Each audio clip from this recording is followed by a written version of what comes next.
प्यारे साथियों, ईडी आती है आपकी परीक्षाओं के लिए। हम आपके लिए शब्द लाए हैं जिनकी है 20। आप इन विलोम शब्दों के लिए ध्यानपूर्वक सुनेंगे। मैं जिसकी व्याख्या भी करूंगा, मतलब हर शब्द का अर्थ भी बताया जाएगा आपके लिए और उसका विलोम भी बताया जाएगा। तो आपको ये विलोम शब्द बड़े ही ध्यान से सुनने हैं, केवल मैं ही याद करा दूंगा आपके लिए, सुनना है आपको। देखिएगा, पहला विलोम शब्द है अर्जन। अर्जन का मतलब होता है दोस्तों किसी चीज को ग्रहण करना, एकत्रित करना, मतलब इकट्ठा करना। तो इसका विलोम क्या होगा, मतलब खर्च करने वाला, खर्च करना। तो इसका विलोम क्या होगा, वयन। वयन का मतलब होता है खर्च करना। क्या होगा, वयन। अगला विलोम शब्द है हमारा कथित। कथित का मतलब होता है जो कहा गया हो। तो इसका विलोम क्या होगा, एकथित, जो कहा गया ना हो। ठीक है?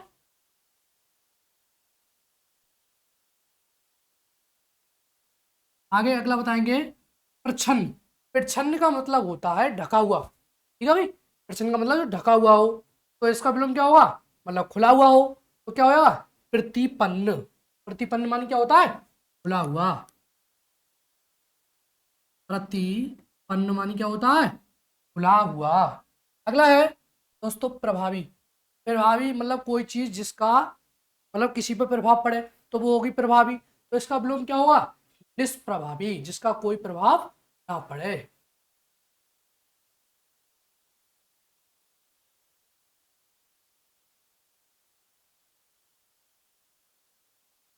होगा निष्प्रभावी।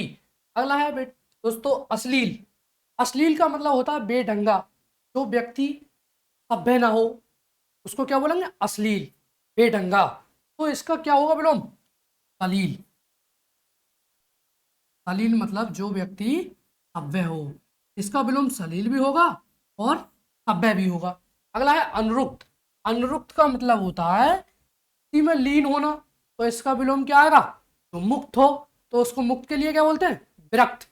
जो मुक्त हो, क्या आ जाएगा, विरक्त। विरक्त का मतलब होता है मुक्त। अनुरुक्त का मतलब होता है किसी में लीन होना। अनंत का मतलब होता है जिसकी कोई सीमा ना हो। अब इसका विलोम होगा कि जिसकी सीमा हो। तो उसका क्या आएगा, जिसकी सीमा हो, इसका मतलब है जिसकी सीमा हो का मतलब उसका अंत हो। ठीक है नहीं, अंत। अगर दोस्तों अंत ऑप्शन में नहीं होता है तो क्या लगाएंगे, शांत। क्या लगाएंगे, शांत। अगला है आविर्भाव। आविर्भाव का मतलब होता है प्रकट होना। तो इसका विलोम क्या होगा, अदृश्य हो जाना, भाई नहीं देना बिल्कुल। तो इसका क्या होगा, तिरोभाव। तिरोभाव का मतलब होता है अदृश्य हो जाना और आविर्भाव का मतलब होता है प्रकट होना।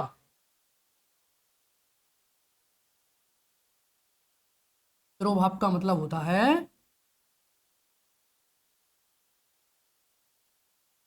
अदृश्य हो जाना। आगे कीर्ति। कीर्ति का विलोम क्या होगा, अपकीर्ति। कीर्ति का मतलब तुम कोई अच्छा काम करो जिससे आपका नाम होता है तो उसको बोलते हैं कीर्ति। का मतलब गलत काम कर दे तो उसको आपकी अपकीर्ति हो गई। ठीक है। आगे देखेंगे नूतन। नूतन मानी नूतन या फिर नवीन। इसका दोस्तों नूतन या नवीन का मतलब होता है नया। तो इसका विलोम क्या आएगा, पुरातन। पुरातन का मतलब पुराना।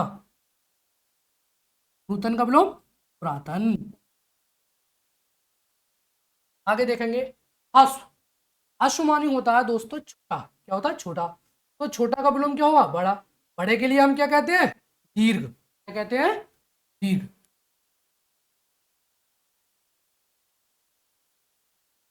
आगे आवर्त। आवर्त का मतलब होता है दोस्तों जो दोहराया गया हो। तो इसका विलोम क्या होगा, दोहराया गया ना हो तो उसके लिए क्या बोलते हैं, अनावृत।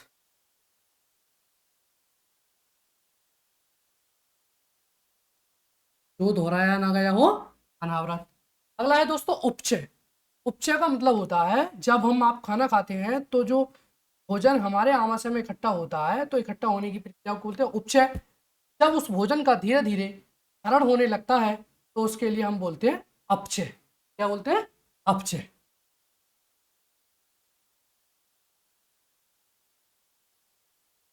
क्षर का मतलब होता है, क्षर का विलोम बताना है आप, तो क्षर का मतलब क्या हो गया, जिसका क्षरण हो सके।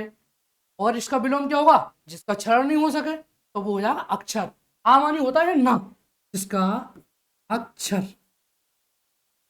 आ मानी होता है ना, क्षर मानी क्षरण, जिसका क्षरण ना हो सके। पुरस्कार, जो किसी अच्छे काम के लिए दिया जाता है पुरस्कार।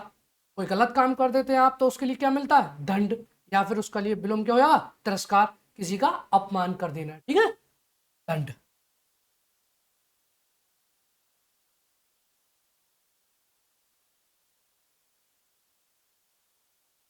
विकल्प में दोनों में से कोई भी ऑप्शन मिल सकता है। संपन्न का मतलब होता है जिसके पास सब कुछ हो तो वो संपन्न हो गया, जिसके पास कुछ नहीं हो तो उसको बोलेंगे विपन्न, के पास कुछ नहीं हो, विपन्न।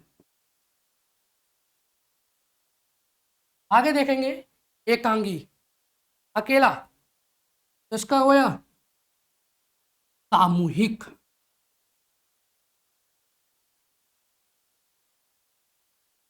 सामूहिक।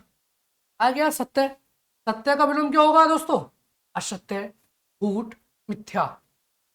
कोई भी आ सकता है ऑप्शन में, असत्य भी आ सकता है,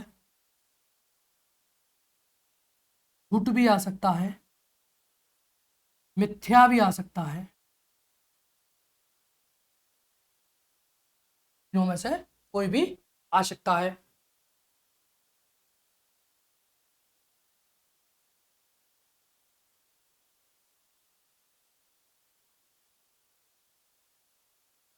सामूहिक, असत्य, झूठ, या फिर मिथ्या।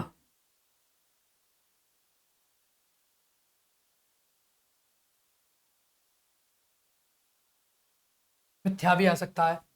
आगे देखेंगे, शुष्क, शुष्क का मतलब होता है जो सूखा हो, मतलब सूखी जगह को क्या बोलते हैं, शुष्क स्थान है ये, तो उसका विलोम क्या आएगा, शुष्क का गीला, तो गीले के लिए बोलते हैं हम आर्द्र, क्या बोलते हैं, आर्द्र।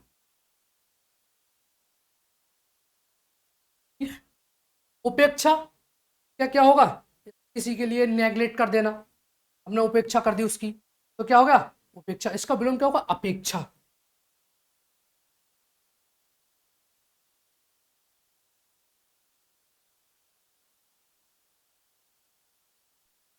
अगर दोस्तों आपके लिए ये विलोम शब्द अच्छे लगे हों तो लाइक शेयर एंड सब्सक्राइब करें। धन्यवाद।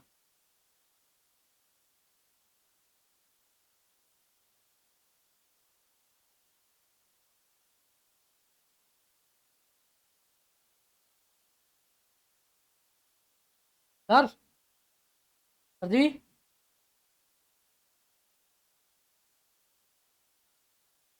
रोकना वीडियो और सुनना है कैसे।